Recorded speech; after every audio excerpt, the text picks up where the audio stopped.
The Odyssey by Homer. Book 9. Ulysses declares himself and begins his story. The Cicons, Lotophagi, and Cyclops.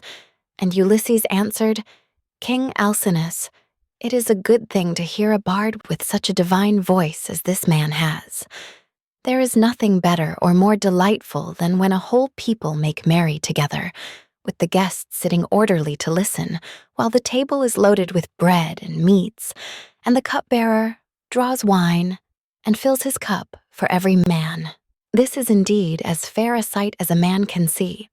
Now, however, since you are inclined to ask the story of my sorrows and rekindle my own sad memories in respect of them, I do not know how to begin, nor yet how to continue and conclude my tale. For the hand of heaven has been laid heavily upon me. Firstly, then, I will tell you my name that you too may know it, and one day, if I outlive this time of sorrow, may become my guests, though I live so far away from all of you. I am Ulysses, son of Laertes, renowned among mankind for all manner of subtlety, so that my fame ascends to heaven. I live in Ithaca, where there is a high mountain called Narrated, covered with forests, and not far from it there is a group of islands very near to one another, Dulichium, same, and the wooded island of Zacynthus. It lies squat on the horizon, all highest up in the sea towards the sunset, while the others lie away from it towards dawn. It is a rugged island, but it breeds brave men, and my eyes know none that they better love to look upon. The goddess Calypso kept me with her in her cave, and wanted me to marry her, as did also the cunning Aeaean goddess Circe, but they could neither of them persuade me, for there is nothing dearer to a man than his own country and his parents, and however splendid a home he may have in a foreign country, if it be far from father or mother, he does not care about it. Now, however, I will tell you of the many hazardous adventures which by Jove's will I met with on my return from Troy.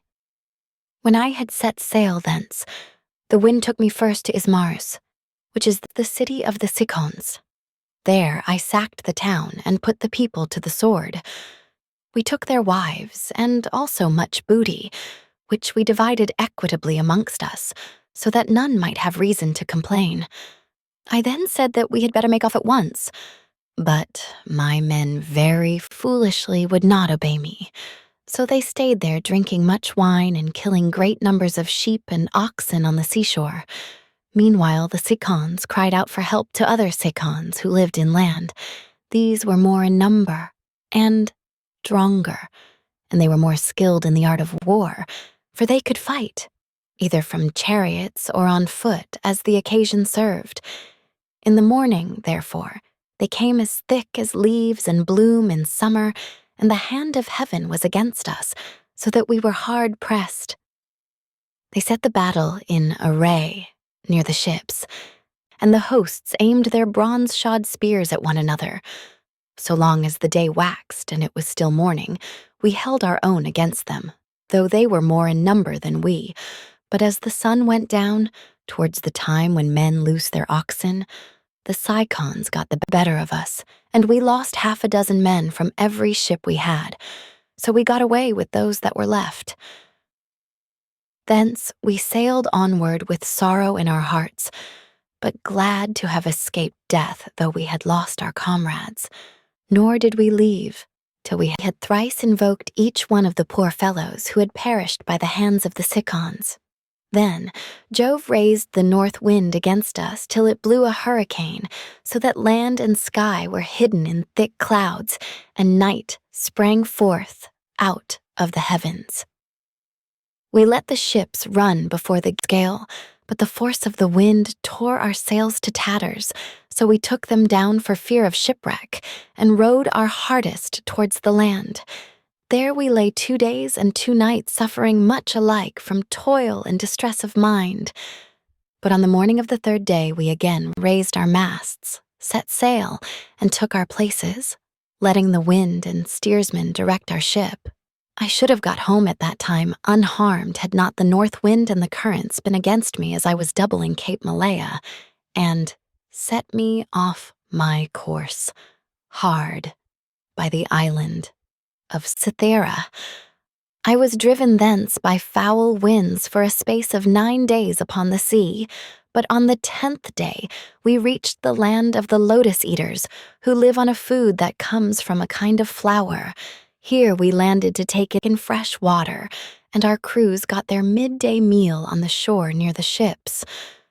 When they had eaten and drunk, I sent 2 of my company to see what manner of men the people of the place might be, and they had a 3rd man under them. They started at once, and went about among the lotus-eaters, who did them no hurt, but gave them to eat of the lotus, which was so delicious that those who ate of it left off caring about home, and did not even want to go back and say what had happened to them, but were for staying and munching Lotus 77 with the lotus-eaters, without thinking further of their return. Nevertheless, though they wept bitterly, I forced them back to the ships, and made them fast under the benches. Then I told the rest to go on board at once, lest any of them should taste of the lotus, and leave off wanting to get home. So they took their places and smote the grey sea with their oars. We sailed hence, always in much distress, till we came to the land of the lawless and inhuman Cyclops. Now the Cyclops neither plant nor plough, but trust in Providence, and live on such wheat, barley, and grapes as grow wild without any kind of tillage, and their wild grapes yield them wine, as the sun and the rain may grow them. They have no laws nor assemblies of the people, but live in caves on the tops of high mountains. Each is lord and master in his family, and they take no account of their neighbors. Now off their harbor, there lies a wooded and fertile island, not quite close to the land of the Cyclopes, but still not far. It is overrun with wild goats that breed there in great numbers, and are never disturbed by foot of man, for sportsmen, who as a rule will suffer so much hardship in forest or among mountain precipices, do not go there. Nor yet again is it ever plowed or fed down, but it lies a wilderness untilled and unsown from year to year, and has no living thing upon it, but only goats. For the Cyclopes have no ships, nor yet shipwrights who could make ships for them. They cannot therefore go from city to city, or sail over the sea to one another's country as people who have ships can do. If they had had these, they would have colonized the island, for it is a very good one, and would yield everything in due season. There are meadows that in some places come right down to the seashore, well watered and full of luscious grass. Grapes would do there excellently. There is level land for plowing, and it would always yield heavily at harvest time, for the soil is deep.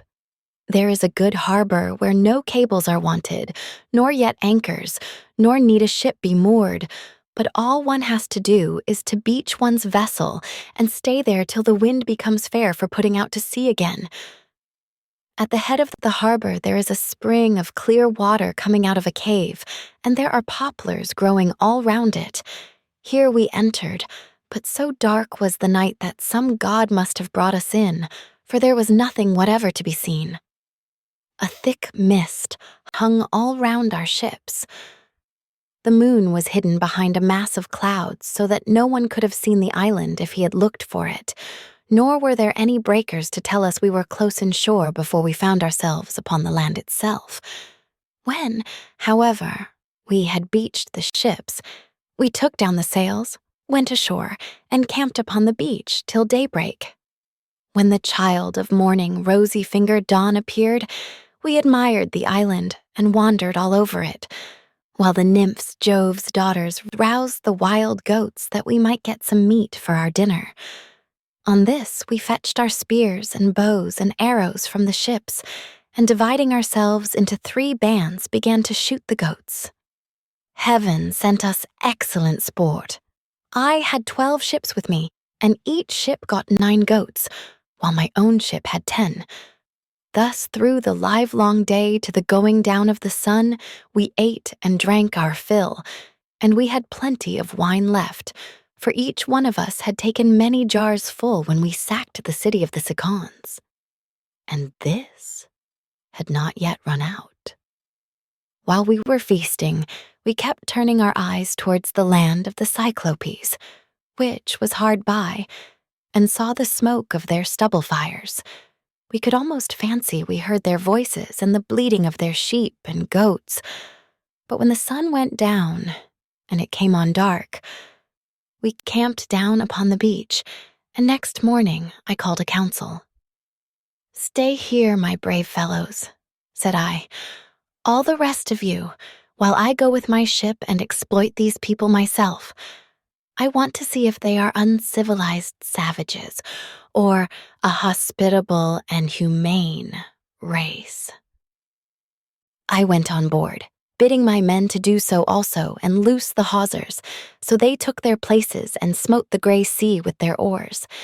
When we got to the land, which was not far, there, on the face of a cliff near the sea, we saw a great cave overhung with laurels. It was a station for a great many sheep and goats, and outside there was a large yard, with a high wall round it made of stones built into the ground, and of trees both pine and oak. This was the abode of a huge monster who was then away from home shepherding his flocks. He would have nothing to do with other people, but led the life of an outlaw. He was a horrid creature, not like a human being at all, but resembling rather some crag that stands out boldly against the sky on the top of a high mountain. I told my men to draw the ship ashore and stay where they were, all but the 12 best among them, who were to go along with myself. I also took a goat skin of sweet black wine, which had been given me by Maron, son of Euanthes, who was priest of Apollo, the patron god of Immerse, and lived within the wooded precincts of the temple. When we were sacking the city, we respected him and spared his life, as also his wife and child, so he made me some presents of great value. 7 talents of fine gold and a bowl of silver, with 12 jars of sweet wine, unblended, and of the most exquisite flavor. Not a man nor maid in the house knew about it, but only himself, his wife, and 1 housekeeper. When he drank it, he mixed 20 parts of water to 1 of wine, and yet the fragrance from the mixing bowl was so exquisite that it was impossible to refrain from drinking. I filled a large skin with this wine and took a wallet full of provisions with me, for my mind misgave me that I might have to deal with some savage who would be of great strain and would respect neither right nor law. We soon reached his cave, but he was out shepherding, so we went inside and took stock of all that we could see. His cheese racks were loaded with cheeses, and he had more lambs and kids than his pens could hold. They were kept in separate flocks. First there were the hoggets, then the oldest of the younger lambs, and lastly the very young ones. He all kept apart from one another. As for his dairy, all the vessels, bowls, and milk pails into which he milked were swimming with whey. When they saw all this, my men begged me to let them first steal some cheeses and make off with them to the ship.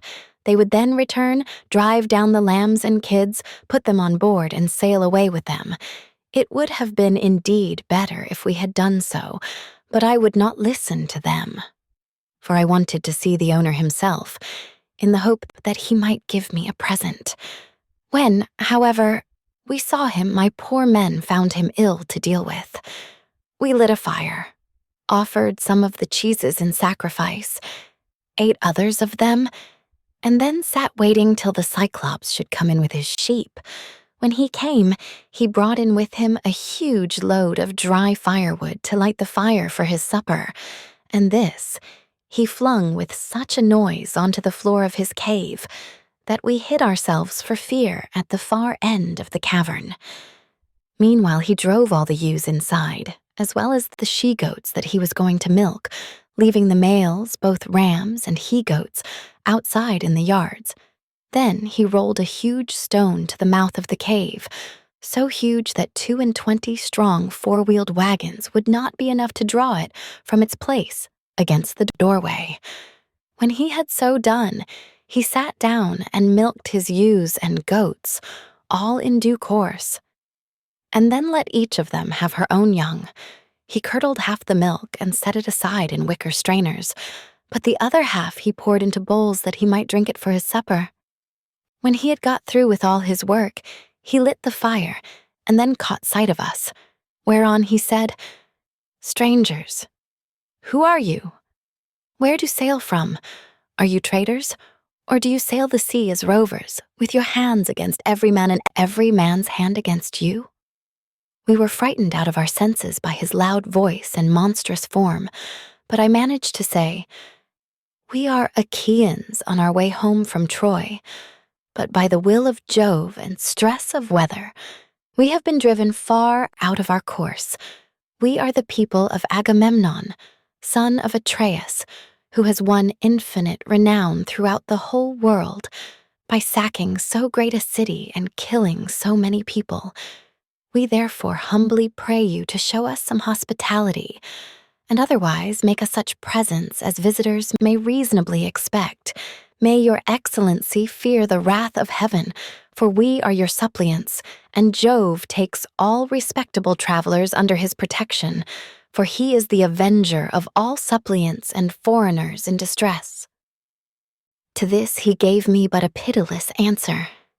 "Stranger," said he, "you are a fool, or else you know nothing of this country. Talk to me, indeed, about fearing the gods or shunning their anger. We Cyclopes do not care about Jove or any of your blessed gods, for we are ever so much stronger than they. I shall not spare either yourself or your companions out of any regard for Jove, unless I am in the humor for doing so. And now tell me where you made your ship fast when you came on shore. Was it round the point, or is she lying straight off the land?" He said this to draw me out, but I was too cunning to be caught in that way, so I answered with a lie. "Neptune," said I, "sent my ship onto the rocks at the far end of your country and wrecked it. We were driven onto them from the open sea, but I and those who are with me escaped the jaws of death. The cruel wretch vouchsafed me not one word of answer, but with a sudden clutch he gripped up 2 of my men at once and dashed them down upon the ground as though they had been puppies. Their brains were shed upon the ground, and the earth was wet with their blood. Then he tore them limb from limb and supped upon them. He gobbled them up like a lion in the wilderness, flesh, bones, marrow, and entrails, without leaving anything uneaten. As for us, we wept and lifted up our hands to heaven on seeing such a horrid sight, for we did not know what else to do. But when the Cyclops had filled his huge paunch and had washed down his meal of human flesh with a drink of neat milk, he stretched himself full length upon the ground among his sheep and went to sleep. I was at first inclined to seize my sword, draw it, and drive it into his vitals, but I reflected that if I did, we should all certainly be lost, for we should never be able to shift the stone which the monster had put in front of the door. So we stayed sobbing and sighing where we were till morning came. When the child of morning, rosy-fingered Dawn, appeared, he again lit his fire, milked his goats and ewes, all quite rightly, and then let each have her own young one. As soon as he had got through with all his work, he clutched up 2 more of my men and began eating them for his morning's meal. Presently, with the utmost ease, he rolled the stone away from the door and drove out his sheep, but he at once put it back again, as easily as though he were merely clapping the lid onto a quiver full of arrows. As soon as he had done so, he shouted and cried, "Shoo, shoo!" after his sheep to drive them onto the mountain. So I was left to scheme some way of taking my revenge and covering myself with glory. In the end, I deemed it would be the best plan to do as follows. The Cyclops had a great club which was lying near one of the sheep pens. It was of green olive wood, and he had cut it intending to use it for a staff as soon as it should be dry. It was so huge that we could only compare it to the mast of a 20-oared merchant vessel of large burden and able to venture out into open sea. I went up to this club and cut off about 6 feet of it.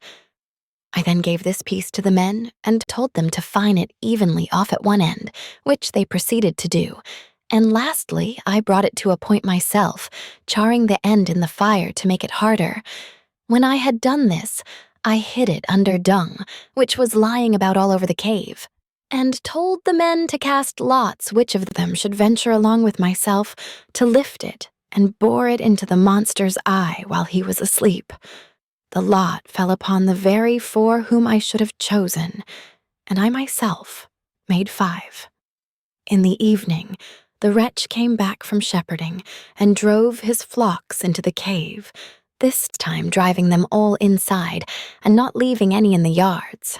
I suppose some fancy must have taken him, or a god must have prompted him to do so. As soon as he had put the stone back to its place against the door, he sat down, milked his ewes and his goats, all quite rightly, and then let each have her own young one. When he had got through with all this work, he gripped up 2 more of my men and made his supper off them. So I went up to him with an ivywood bowl of black wine in my hands. "Look here, Cyclops," said I. "You have been eating a great deal of man's flesh, so take this and drink some wine, that you may see what kind of liquor we had on board my ship. I was bringing it to you as a drink offering, in the hope that you would take compassion upon me and further me on my way home, whereas all you do is to go on ramping and raving most intolerably. You ought to be ashamed of yourself. How can you expect people to come see you any more if you treat them in this way?" He then took the cup and drank. He was so delighted with the taste of the wine that he begged me for another bowlful. "Be so kind," he said, "as to give me some more, and tell me your name at once. I want to make you a present that you will be glad to have. We have wine, even in this country, for our soil grows grapes and the sun ripens them. But this drinks like nectar and ambrosia all in one." I then gave him some more. 3 times did I fill the bowl for him, and 3 times did he drain it without thought or heed. Then, when I saw that the wine had got into his head, I said to him as plausibly as I could, "Cyclops, you ask my name, and I will tell it you. Give me, therefore, the present you promised me. My name is Nomen. This is what my father and mother and my friends have always called me." But the cruel wretch said, "Then I will eat all Nomen's comrades before Nomen himself, and will keep Nomen for the last. This is the present that I will make him." As he spoke, he reeled and fell sprawling face upwards on the ground. His great neck hung heavily backwards, and a deep sleep took hold upon him. Presently he turned sick, and threw up both wine and the gobbets of human flesh on which he had been gorging, for he was very drunk. Then I thrust the beam of wood far into the embers to heat it, and it encouraged my men lest any of them should turn faint-hearted. When the wood, green though it was about to blaze, I drew it out of the fire glowing with heat, and my men gathered round me, for heaven had filled their hearts with courage. We drove the sharp end of the beam into the monster's eye, and bearing upon it with all my weight, I kept turning it round and round as though I were boring a hole in a ship's plank with an auger, which 2 men with a wheel and strap can keep on turning as long as they choose. Even thus did we bore the red-hot beam into his eye, till the boiling blood bubbled all over it as we worked it round and round, so that the steam from the burning eyeball scalded his eyelids and eyebrows, and the roots of the eye sputtered in the fire. as a blacksmith plunges an axe or hatchet into cold water to temper it, for it is this that gives strength to the iron, and it makes a great hiss as he does so. Even thus did the Cyclops' eye hiss round the beam of olive wood, and his hideous yells made the cave ring again. We ran away in a fright, but he plucked the beam all besmirched with gore from his eye and hurled it from him in a frenzy of rage and pain, shouting as he did so to the other Cyclopes who lived on the bleak headlands near him. So they gathered from all quarters round his cave when they heard him crying, and asked what was the matter with him. "What ails you, Polyphemus?" said they, "that you make such a noise, breaking the stillness of the night and preventing us from being able to sleep? Surely no man is carrying off your sheep. Surely no man is trying to kill you either by fraud or by force." But Polyphemus shouted to them from inside the cave, "No man is killing me by fraud. No man is killing me by force." "Then," said they, "if no man is attacking you, you must be ill. When Jove makes people ill, there is no help for it, and you had better pray to your father Neptune." Then they went away, and I laughed inwardly at the success of my clever stratagem. But the Cyclops, groaning and in an agony of pain, felt about with his hands till he found the stone and took it from the door. Then he sat in the doorway and stretched his hands in front of it to catch anyone going out with the sheep, for he thought I might be foolish enough to attempt this. As for myself, I kept on puzzling to think how I could best save my own life and those of my companions. I schemed and schemed, as one who knows that his life depends upon it, for the danger was very great. In the end, I deemed that this plan would be the best. The male sheep were well grown and carried a heavy black fleece, so I bound them noiselessly in threes together, with some of the withies on which the wicked monster used to sleep. There was to be a man under the middle sheep, and the two on either side were to cover him, so that there were 3 sheep to each man. As for myself, there was a ram finer than any of the others, so I caught hold of him by the back, ensconced myself in the thick wool under his belly, and hung on patiently to his fleece, face upwards, keeping a firm hold on it all the time. Thus, then, did we wait, in great fear of mind, till morning came. But when the child of morning, rosy-fingered Dawn, appeared, the male sheep hurried out to feed, while the ewes remained bleating about the pens waiting to be milked, for their udders were full to bursting. But their master, in spite of all his pain, felt the backs of all the sheep as they stood upright, without being sharp enough to find out that the men were underneath their bellies. As the ram was going out, last of all, heavy with its fleece and with the weight of my crafty self, Polyphemus laid hold of it and said, "My good ram, what is it that makes you the last to leave my cave this morning? You are not wont to let the ewes go before you, but lead the mob with a run whether to flowery mead or bubbling fountain, and are the first to come home again at night. But now you lag, last of all. Is it because you know your master has lost his eye, and are sorry because that wicked gnomon and his horrid crew has got him down in his drink and blinded him? But I will have his life yet. If you could understand and talk, you would tell me where the wretch is hiding, and I would dash his brains upon the ground till they flew all over the cave. I should thus have some satisfaction for the harm this no-good gnomon has done me." As he spoke, he drove the ram outside, but when we were a little way out from the cave and yards, I first got from under the ram's belly, and then freed my comrades. As for the sheep, which were very fat, by constantly heading them in the right direction, we managed to drive them down to the ship. The crew rejoiced greatly at seeing those of us who had escaped death, but wept for the others whom the Cyclops had killed. However, I made signs to them by nodding and frowning that they were to hush their crying, and told them to get all the sheep on board at once and put out to sea. So they went aboard, took their places, and smote the gray sea with their oars. Then, when I had got as far out as my voice would reach, I began to jeer at the Cyclops. "Cyclops," said I, "you should have taken better measure of your man before eating up his comrades in your cave." "You wretch! Eat up your visitors in your own house? You might have known that your sin would find you out, and now Jove and the other gods have punished you." He got more and more furious as he heard me, so he tore the top from off a high mountain and flung it just in front of my ship, so that it was within a little of hitting the end of the rudder. The sea quaked as the rock fell into it, and the wash of the wave it raised carried us back towards the mainland and forced us towards the shore.